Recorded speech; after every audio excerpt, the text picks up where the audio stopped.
Hi, welcome to Ani Recapped. Today, I will explain a 2016 mystery fantasy movie called Your Name. Spoilers ahead, watch out, and take care. The movie begins with a swarm of comets streaking across the sky. Taki and Mitsuha, two teens, start talking practically simultaneously. They talk about the passage of time and the loss of aspirations, and how both can be devastating. Mitsuha is then seen struggling in her sleep. In her dreams, she asks Taki if he remembers what happened. Mitsuha then awakens, but it isn't truly her. She actually woke up as Taki, trapped inside Mitsuha's body. Yatsuha, Mitsuha's younger sister, enters her room, sees her acting strangely, and informs her that breakfast is ready. Taki, posing as Mitsuha, takes off his clothes and looks himself in the mirror in shock. Mitsuha goes downstairs and eats with Hitoha, their grandmother and guardian. They are watching a program that says a comet that hasn't been seen in over 1,000 years will be seen in the sky in a month's time. She then goes up to her room, and she suddenly feels fine like a girl again. She walks to her school, and on the way she meets her classmates Katsuhiko and Sayaka. They pass a campaign speech by the town mayor, who is running for re-election. The man yells at Mitsuha to stand up straight as she goes past. We discover that the mayor is actually Mitsuha's father. At school, Mitsuha goes through her book and finds a message saying, "Who are you?" Mitsuha later discovers that she had forgotten her classroom and locker location the day before. Sayaka attributes it to Mitsuha's anxiety at having to conduct a Miko ceremony for the family shrine, something Mitsuha despises being reminded of. As they walk home, the three criticize the tiny size of their town of Itomori, which lacks restaurants, bookstores, and a social life. Mitsuha aspires to graduate from high school and go to Tokyo. The next night, Mitsuha and Yatsuha conduct the shrine's ritual, which includes ritualized dancing and the preparation of kuchikumazaki, a sake made by chewing rice into a paste and then spitting it back into a bowl to ferment into alcohol. To Mitsuha's anger, a couple of her classmates pass by the rite and mock her. Yatsuha encourages her older sister not to take it too personally as they walk home, but Mitsuha is losing tolerance with her life. She says she hates her life, and that in her next life, she wants to be a boy from Tokyo. Mitsuha wakes up the next day, but not as herself. She has taken over Taki's body. She suddenly got what she wanted, she is a boy from Tokyo. She hastily gets ready and walks out after realizing she has overslept. She leaves the apartment and instantly feels overwhelmed. She is finally walking through Tokyo. Mitsuha, or actually Taki, is late for school and is approached by his pals Shinta and Tsukasa, who notice Taki has been acting really strange. They advise going to a cafe, which Mitsuha happily accepts because she lives in an area where there are none. When she receives a call on Taki's phone, she discovers that Taki works at a restaurant and that she would be late. Mitsuha returns to work, but becoming Taki is more difficult than it appears. She is unprepared to work at a restaurant and makes several errors during the evening. Some man wants free food and wants to trick Mitsuha to get what he wants. Since the man did not get what he wanted, he wants to pick a fight with Taki, or Mitsuha. Taki's elder co-worker Ms. Okudera walks over and takes care of the matter, despite the fact that the man tears her skirt with a box cutter. Mitsuha notices the cut in Ms. Okudera's skirt and offers to repair it. Ms. Okudera is taken aback by this, claiming that Taki has been changing recently and that she is taken aback by the fact that he now has a feminine side. Taki is back to normal the next day, having forgotten about the previous day. His co-workers want to know more about his connection with Ms. Okudera, but he doesn't understand what they're talking about. Ms. Okudera walks in and wishes everyone a pleasant day, winking at Taki, who blushes. Taki and Mitsuha now understand their body-swapping nightmares are truly happening at this point, and they take steps to assist each other if they trade bodies. They create ground rules for themselves by writing messages to one another on their phones and in notebooks so they don't walk on each other's toes.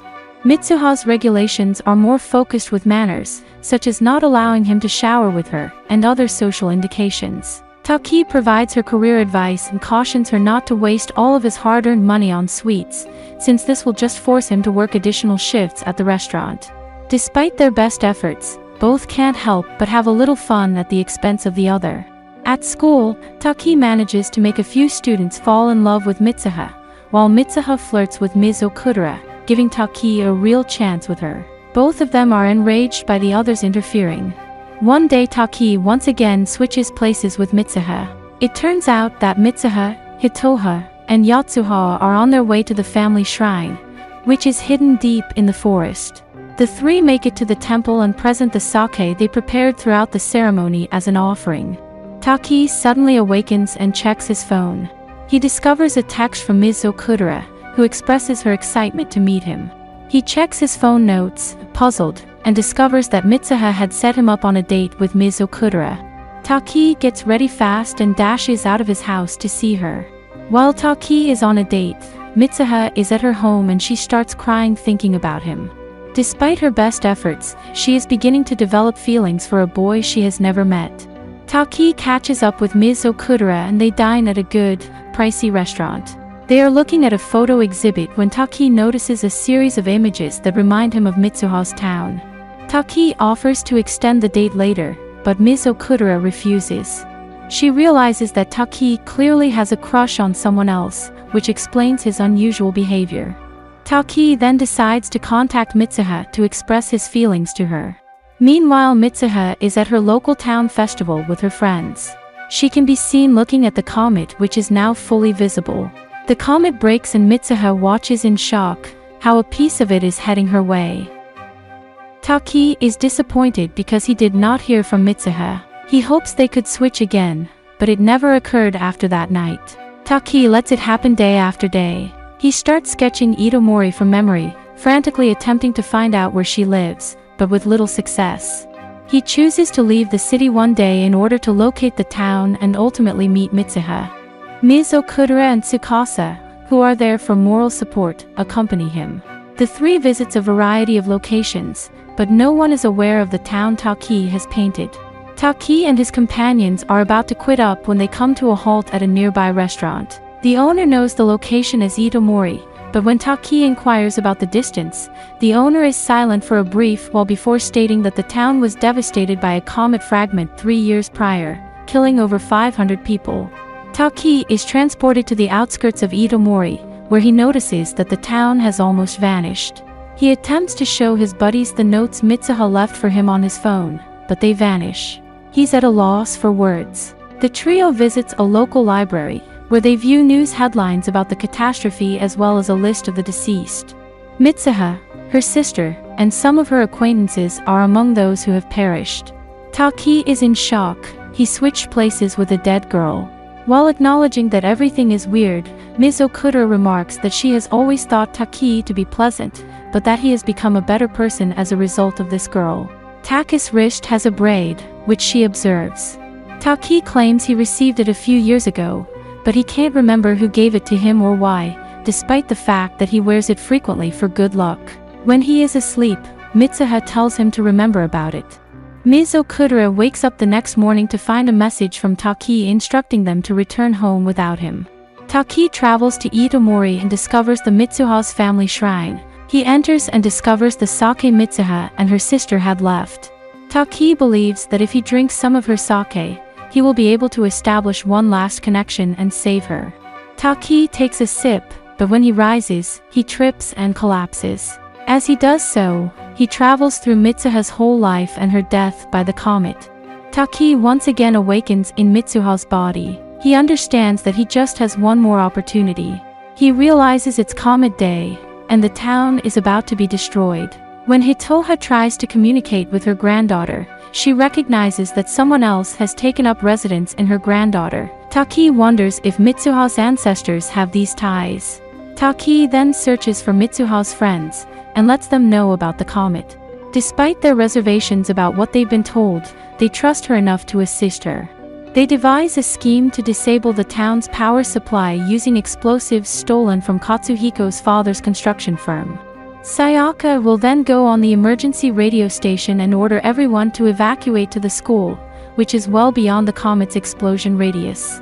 They will, however, have to persuade the mayor of the gravity of the situation.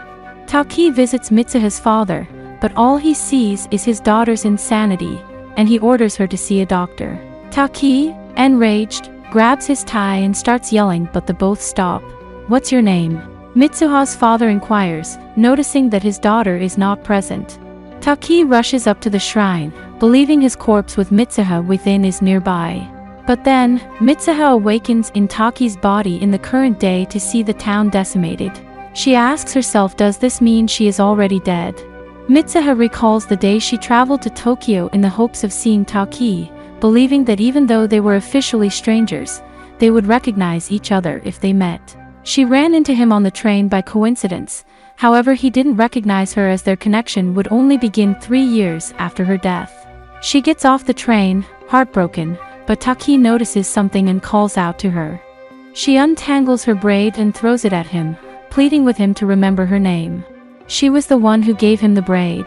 Taki and Mitsuha arrive at the shrine, but are unable to see each other caused by the passage of time. They can finally see one other and meet for the first time during the magic hour in a certain location. Taki pulls up her hair and restores her braid. Taki advises that they write each other's names on their hands so that they don't forget one other's names, but the link breaks before he manages to write Mitsuha's name. Taki reawakens in the outskirts of the still destroyed Itomori, in his own body. He has no recollection of why he arrived, nor of the name of a girl who haunts him. Mitsuha now starts to execute her plan to save the city from destruction. They use explosives to detonate a bomb in the electrical grid, resulting in the emergency power being turned on. In order to lure people to the school, Sayaka informs the entire community of forest fires.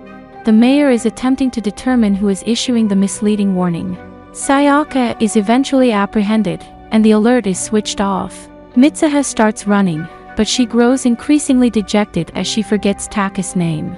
She slips and falls, and focuses on her hand. She notices that Taki has written "I love you" instead of his name. She continues to flee, shocked and in tears, eventually reconnecting with her father in a building. Now, unless Mitsuha manages to persuade her father to act, all will be gone. The comet fragment continues to slam into the settlement, erasing it. It's been 5 years since the comet unleashed chaos and death. Taki has completed high school and college and is now attempting to get a job as an architect. Ms. Okudera calls Taki and requests a meeting. They reminisce, and she recalls the day they visited Itomori.